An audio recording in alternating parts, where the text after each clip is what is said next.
I have this platform. I should have talked about that, but No, No, you're I good. have this go into it. I have this platform.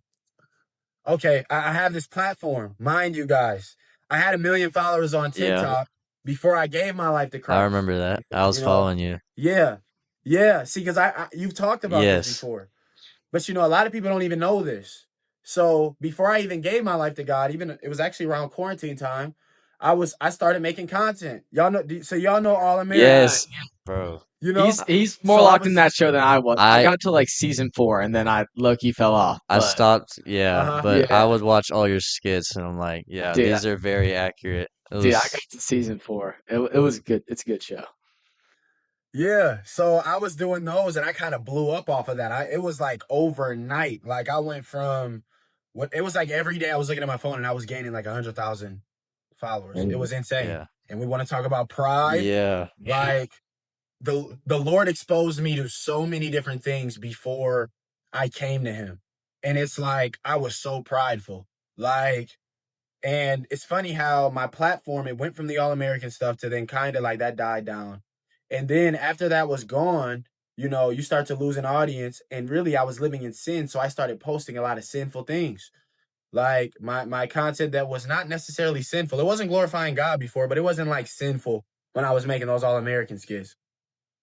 But then I started posting sinful stuff because that's the way I was living, you know.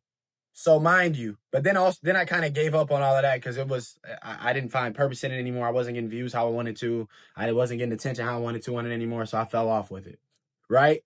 So I still have this platform, but I've gone months now without posting. Yeah. Everybody's like, "What happened I to Miles? remember that. Nobody's heard from him." Yeah. You know what I mean? Yes. Everybody's like, "What happened to this dude? He fell off the face of the earth."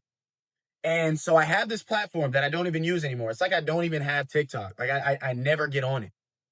And there's one day where I'm kind of just having that mindset of like, yo, why doesn't anybody talk about this Jesus guy? Why are people quiet about this? Are people scared to talk about him? There's no way people have been worshiping this same Jesus that I know now Yeah, my whole life, right? dude. So it was in that moment that the Lord was like, I built up this platform for this very reason. Mm. Wow. How Yeah. does that make you Yeah. feel? You said, wait, can you How say does that that make again? you feel just knowing that like even though you're living all this sin, all this like darkness, that like even though like you had a platform of sin, like the Lord still had a purpose for that. Like, Yeah. Bro, it makes me think about my favorite verse in the Bible, Romans 8:28. dude, Mm-hmm. And we know that in all things the Lord works for the good of those who love him, who have been called in accordance with his purpose. Like, I'm dumbfounded at it because I started off as a little knucklehead 16-year-old telling people I'm angry and a bunch of different stuff. You know what I mean? And it's yeah, like, I had no idea. I had no idea, but it's like I look back and I'm like, God literally built this platform up because he knew a couple years from now he was gonna draw me towards him. dude, yeah, And I'm gonna be honest with you guys. Even in that moment when the Lord called me to speak about my faith online, I was like, bro, I'm about to get made fun of so bad for this. I was like, oh, everybody's about to make fun of me. I was like, I'm about to get judged because just like a month and a half ago, I was just partying. Like, you know what I'm saying? I was just doing all this stuff. Everybody's about to say I'm a hypocrite. Like I'm about to get like made fun of online and persecuted. I didn't even know what persecuted meant at yeah, that time, but you know, yeah, Yeah. but I was like, you know what? I don't care. That was the grace of God. I was like, you know what? I don't care. Like, I love Jesus. He freaking saves me. Like, so I just started posting and it was crazy. The very first video that I made, like I was like, it was one night, I was like, just feeling on my heart. I was just saying like, it's not going to fulfill you. The Lord put on my heart to just tell someone, it's not going to fulfill you. The girls, the money, the drinking, the substances. I've come into contact with all of these things and nothing's going to do it for you.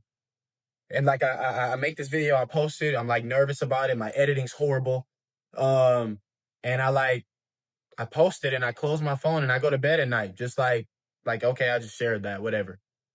And I wake up the next morning, and when I tell you, like, it's like hundreds of thousands of like views and thousands of comments of people saying I needed this, like this just like changed my life. bro. And it was like, yeah, yeah.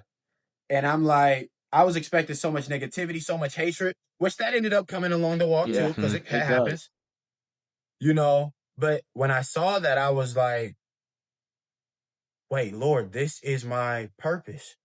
Like I realized in that moment that my purpose was to live for God and to spread the good news of Christ. And it wasn't the views that made it my purpose. It wasn't the comments. It wasn't none of that.